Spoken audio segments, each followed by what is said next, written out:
Hi friends, in this video हम discuss करने वाले हैं द पैटर्न जो बनता है मैग्नेटिक फील्ड का जब भी वो किसी पर्टिकुलर करंट कैरिंग कंडक्टर के थ्रू पास होता है। एंड यहाँ पे हम दो टॉपिक कवर करेंगे कि स्ट्रेट कंडक्टर अगर है तो उसके सराउंडिंग में किस तरह से मैग्नेटिक फील्ड बनती है, और अगर सर्कुलर लूप है तो उसके सराउंडिंग में किस तरह से मैग्नेटिक फील्ड बनती है। ये जो मैग्नेटिक फील्ड, इसके डायरेक्शन को पता करने के लिए हमें एक रूल किया है जिसको हम कहते हैं राइट हैंड थंब रूल, उसको भी डिस्कस करेंगे। So let's begin. हमें ऑलरेडी पता है कि जब भी किसी कंडक्टर के अंदर करंट पास होता है तो उस पर्टिकुलर कंडक्टर के सराउंडिंग में मैग्नेटिक फील्ड जनरेट होती है। तो ये जो पैटर्न है मैग्नेटिक फील्ड का जो किसी भी कंडक्टर के अराउंड जनरेट होता है, ये जो पैटर्न है क्या वो शेप ऑफ द कंडक्टर के ऊपर डिपेंड करता है? To get the answer of this particular question हमने ये एक्टिविटी परफॉर्म की है जिसके अंदर हमने एक वेरिएबल रेजिस्टेंस लिया है, सर्किट के अंदर एमीटर लिया है, this is symbol of ammeter जो करंट को मेजर करेगा। वेरिएबल रेजिस्टेंस का काम होता है सर्किट का रेजिस्टेंस जो है उसको वैरी करना, जिसकी वजह से सर्किट के अंदर का जो करंट है उसको हम डिक्रीज या इंक्रीज कर सकते हैं। देन हमने बैटरी यूज की है जिसका काम है पोटेंशियल डिफरेंस प्रोवाइड करना, जिसके वजह से सर्किट के अंदर करंट फ्लो करेगा। And this is the key जो कि क्लोज्ड है। As the key is close, the circuit के अंदर करंट पास हो रहा है। With the help of variable resistance आप सर्किट के अंदर का करंट को डिक्रीज या इंक्रीज कर सकते हो। देन हमने ये जो एक्स और वाई, ये जो टर्मिनल है, इस टर्मिनल के अक्रॉस हमने परपेंडिकुलर एक पेपर को रखा है और इस पेपर के अंदर एक होल करके उसके अंदर से आपका ये कंडक्टर जो है वो पास हो रहा है। तो हम जो x और y है इसको एज ए स्ट्रेट कंडक्टर की तरह रिप्रेजेंट कर रहे हैं।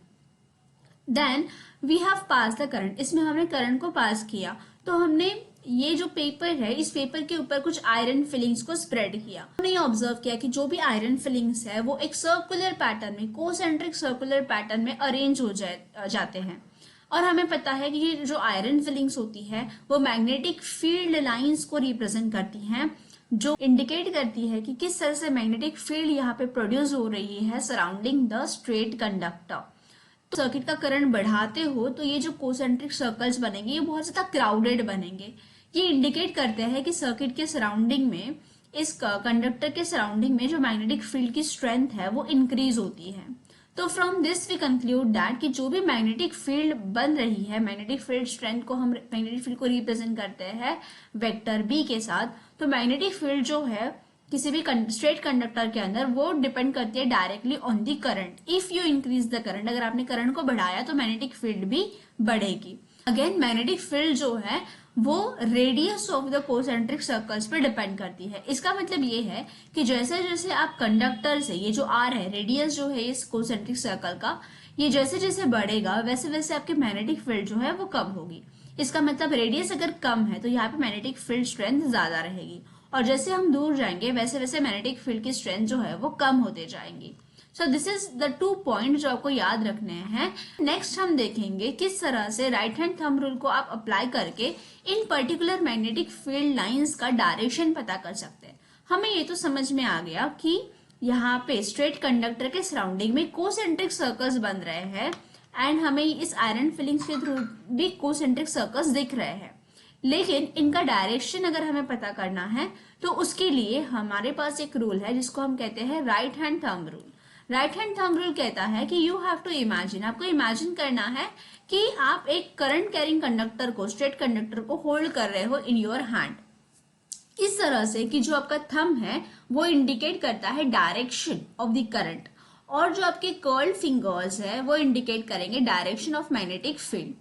जैसे कि आप डायग्राम में भी देख सकते हो। इस डायग्राम में अगर हमें पता करना है तो यू कैन सी इस पर्टिकुलर केस में जो करंट है वो एक्स वाई यानी डाउनवर्ड डायरेक्शन में जा रहा है, तो आपकी जो मैग्नेटिक फील्ड बन रही है वो क्लॉकवाइज डायरेक्शन में रोटेट कर रही है।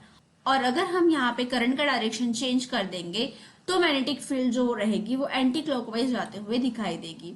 तो ऑन द सेम बेसिस हम राइट हैंड थंब रूल से डायरेक्शन जो है वो पता कर सकते हैं मैग्नेटिक फील्ड का जब भी करंट जो है किसी कंडक्टर के थ्रू पास होती है। Next we are going to see किस तरह से मैग्नेटिक फील्ड जनरेट होती है सर्कुलर लूप के अंदर। ये आपका सर्कुलर लूप है।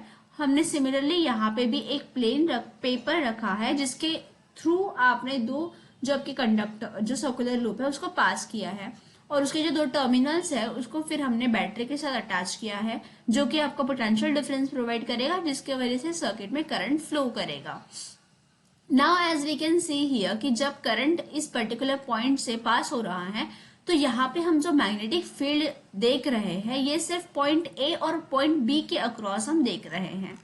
तो यहाँ आप देख सकते हो कि जो पॉइंट ए है, या अगर हम इस पर्टिकुलर पॉइंट को ए कहे और ये जो पॉइंट है इसको कहेंगे बी, तो हम देख सकते कि इस पॉइंट में ए और बी पॉइंट जो है सर्कुलर लूप का, वहां पे उस पर्टिकुलर पॉइंट के सराउंडिंग में कोसेंट्रिक सर्कुलर फॉर्म में आपको मैग्नेटिक फील्ड दिखाई देंगी। लेकिन जैसे जैसे हमें पता है जैसे जैसे हम दूर जाते हैं, जैसे जैसे हम उस पॉइंट से दूर जाएंगे तो वहां से आपके जो कर्व्स है वो भी कोसेंट्रिक सर्कल के जो कर्व्स है ये they will increase, and at some point वो इतने ज्यादा बड़े हो जाएंगे, आपके कर्व्स क्लोज लूप इतना बड़ा हो जाएगा कि आपको centre of the circular loop में स्ट्रेट लाइन दिखाई देगी। सर्कुलर लूप हर एक जो पॉइंट है, हर पॉइंट पे आपको कोसेंट्रिक सर्कल्स मिलेंगे।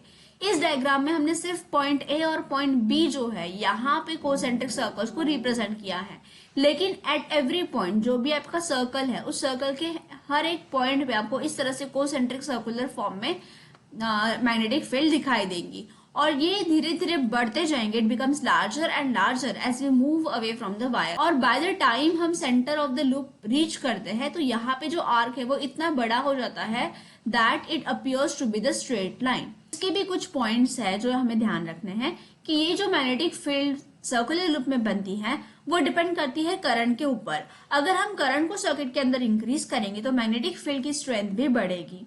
Similarly it depends on number of turns. अगर आपके पास एक पर्टिकुलर कॉइल है जिसके अंदर हमने सिर्फ एक टर्न लेके उस सर्किट को कंप्लीट किया है, और अगर हमारे पास एक दूसरी कॉइल है जिसके अंदर हमने नंबर ऑफ टर्न्स इंक्रीज किए हैं, फॉर एग्जांपल 1 2 3 4 टर्न्स आपकी कॉइल बनी है। अब इस पर्टिकुलर सर्किट के अंदर भी आपने जो करंट पास किया है वो है सपोज 2 एम्पियर का करंट, और इस सर्किट के अंदर भी जो करंट जा रहा है वो 2 एम्पियर का करंट अगर हम पास कर रहे हैं, तो दो द करंट इज सेम, तो हमने पहले पॉइंट में देखा कि करंट अगर सेम है तो मैग्नेटिक फील्ड स्ट्रेंथ सेम रहेगी।